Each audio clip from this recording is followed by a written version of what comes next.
皆さん、こんにちは。トムさんの経営学へようこそ。国際ビジネスの基礎知識、The Basic Theory of International Business Management ということで、今日は前回に続きまして、マイケル・ポーターの競争戦略、最後ですね。その4、3つの基本戦略の中の集中戦略についてお話ししていきたいと思います。前回お話ししましたように、マイケル・ポーターの競争戦略理論は非常に有名になっているわけですか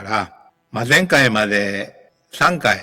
お話ししたと思いますが、今日は最後の方のお話をしていきたいと思います。まず前回もお話ししたと思いますが、マイケル・ポーターは、1960年代にプリンストン大学工学部を卒業して、工学の専門だったんですね。それからハーバード大学院へ進学しまして、1971年に経営学修士を取得しております。現在は、ハーバード大学で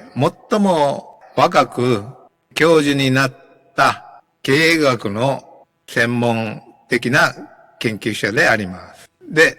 有名なものとしては、今お話ししています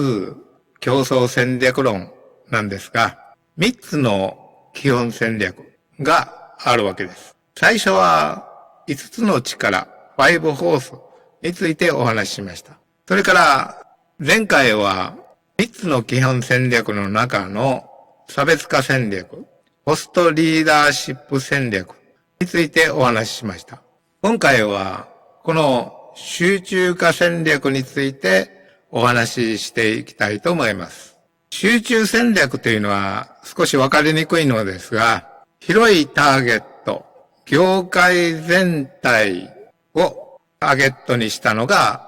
コストリーダーシップ戦略、差別化戦略ということですね。で、集中戦略というのは、特定の分野に集中して、あるいは特定の製品に集中して、そしてコスト集中戦略、あるいは差別化に集中するのか、というような、ダブったような感じにはなりますが、特定の分野に集中するということが、集中戦略ということになるわけですね。ですから、業界全体に集中するのか、特定の分野に集中するのか、ということになるわけですね。ですから、コストに集中した場合には、コスト集中戦略になりますし、集中戦略といった場合には、特定の市場、あるいは特定の顧客がターゲットにし、経営資源を集中投下しているということになるわけですね。前回お話してきましたように、具体的な事例として、コストリーダーシップ戦略には、アマゾン、GM、日産自動車、ホンダ、マクドナルド、ユニクロがありました。差別化戦略の代表的な企業としましては、アップル、キーエンス、スターバックス、セブンイレブン、ソニー、ソフトバンク、ディズニー、ニンテンドー、ホンダ。ホンダはコストリーダーシップ戦略もといるわけですね。それからマイクロソフト、ユニクロ。ユニクロもコストリーダーシップ戦略と差別化戦略を、両方戦略を取っている事例としてご説明してきました。要は集中戦略、特定の市場、特定の製品に絞って、コストリーダーシップの戦略を取るのか、差別化戦略に集中しているのかという企業として、集中戦略の代表的な企業として、アップル、GE、スズキ自動車、セブンイレブン、日本電産、楽天という企業について具体的にお話ししていきたいと思います。まず、集中戦略の具体的な事例として、アップルがあります。アップルは iMac、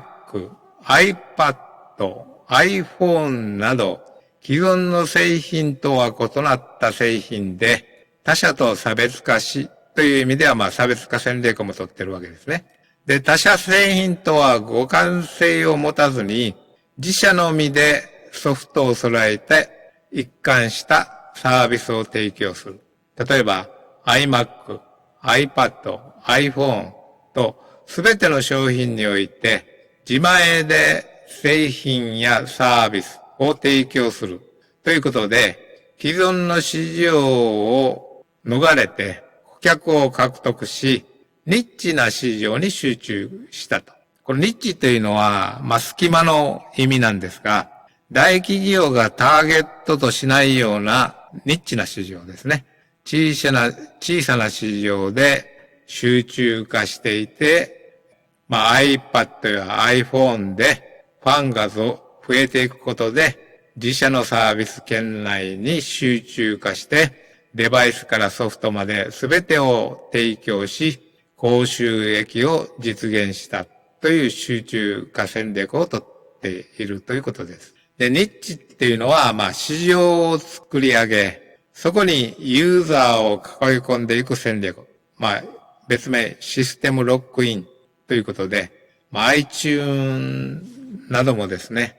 囲い込んで、利益も Apple が独占して収益化するようなですね、集中化戦略を取ってきて成功した企業であります。次に、集中化戦略を取っている企業としましては、ジェネラルエレクトロニック、GE と言いますね。この GE があります。GE の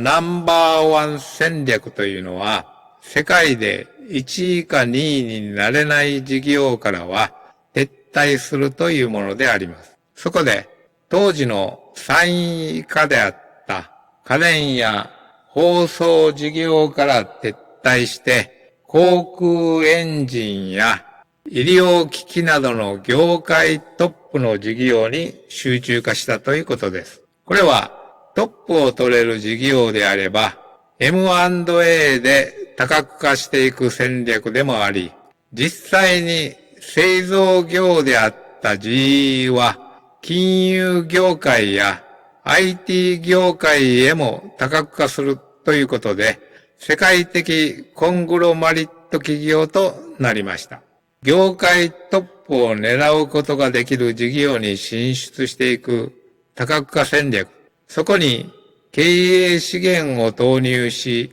地位を確立していく集中戦略を組み合わせた戦略とも言えるわけですね。わかりやすく言えば、その特定の製品に集中化していくという戦略ということになりますね。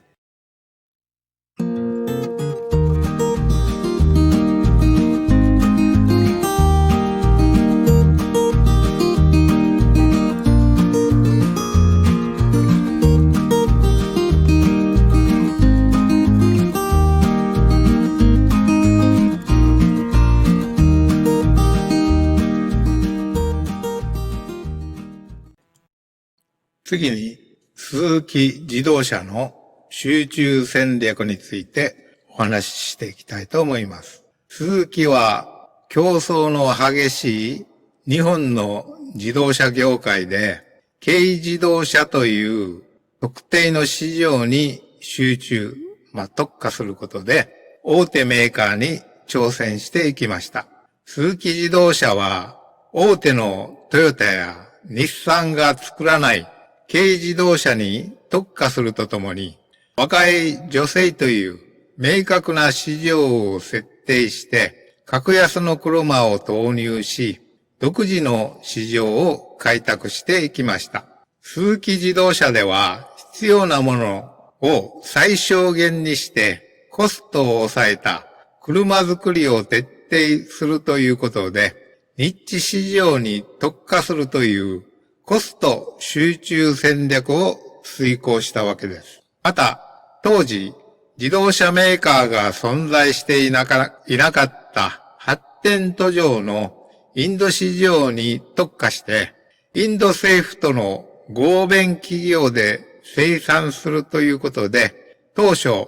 道路が混雑する傾向にあったインドにおきましては、小型で安価という数機自動車の独占が成功したことになるわけです。次に集中化戦略をとっている企業としては、セブンイレブンがあります。セブンイレブンは2014年四国地区、2016年には鳥取島根地区、沖縄地区には2018年以降と他のコンビニチェーンと比べますと地方への出店スピードが遅かったわけです。これはドミナント戦略と言いまして、それに基づいて特定地域に出店する際には集中的に出店数を増やすことでその地域に集中化すると。そしてその地域を独占化し、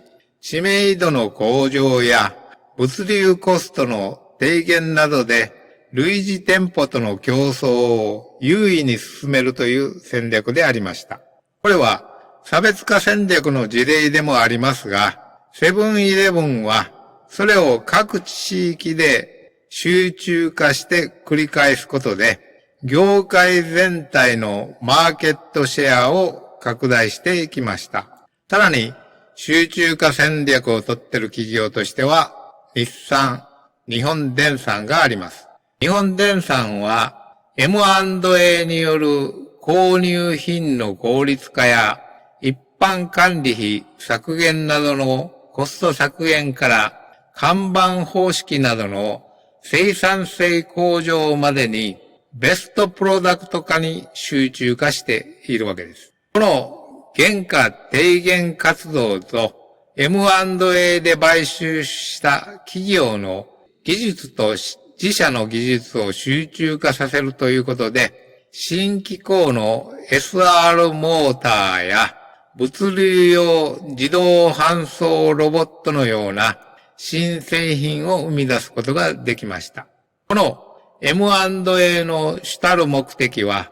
買収先の技術と自社技術を組み合わせたモジュール製品を手に入れた他社への差別化と徹底した原価低減活動による集中戦略が成功した企業事例であります。日本電産はカスタマーソリューションによって、顧客からいろいろ意見を聞きましてですね、ベスト製品を作るというような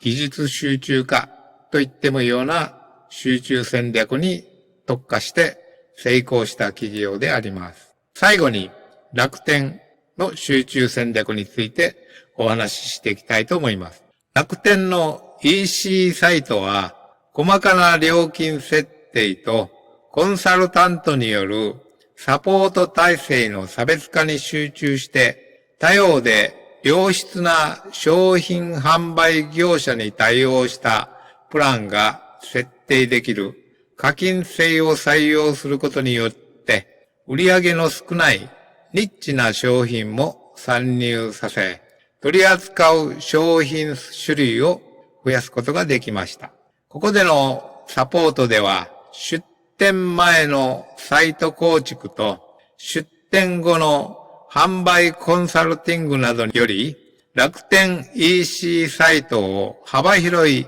良質な商品を豊富に取り扱える市場に成功したわけです。また楽天市場だけでなく旅行事業や証券事業、クレジットカード事業などにも多角化することで楽天が提供するサービス圏の中でユーザーを囲い込む、つまりロックイン戦略ですね。集中化してロックイン戦略を取るということで成功した企業と考えられるわけです。このように基本戦略の3つのどれか1つを選択しなければ全てが中途半端になり競争優位が確立できないというのがマイケル・ポーターの競争戦略理論であります。成功している企業は必ずこの基本戦略のうちどれか一つを選択しなければならない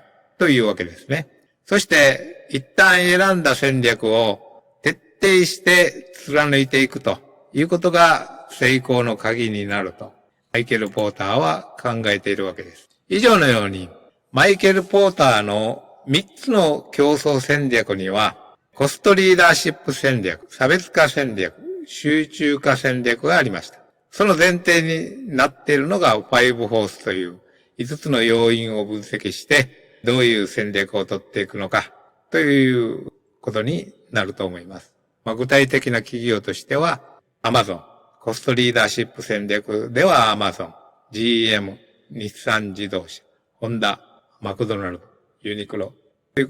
企業が代表的なものであります。差別化戦略では前回申し上げましたように、アップル、キーエンス、スターバックス、セブンイレブン、ソニー、ソフトバンク、ディズニー、ニンテンドー、ホンダ、マイクロソフト、ユニクロなどがありました。で、今日お話ししたのはこの集中戦略ですね。特定の市場に集中するのか、特定の製品分野に集中するのかということで、アップル、GE、鈴木自動車、セブンイレブン、日本電産、楽天という企業が代表的なケースとして考えられるということであります。以上のように、今回のマイケル・ポーターの競争戦略、その4、3つの基本戦略の集中戦略でマイケル・ポーターの競争戦略理論を終了したいと思います。それではまたお会いしましょう。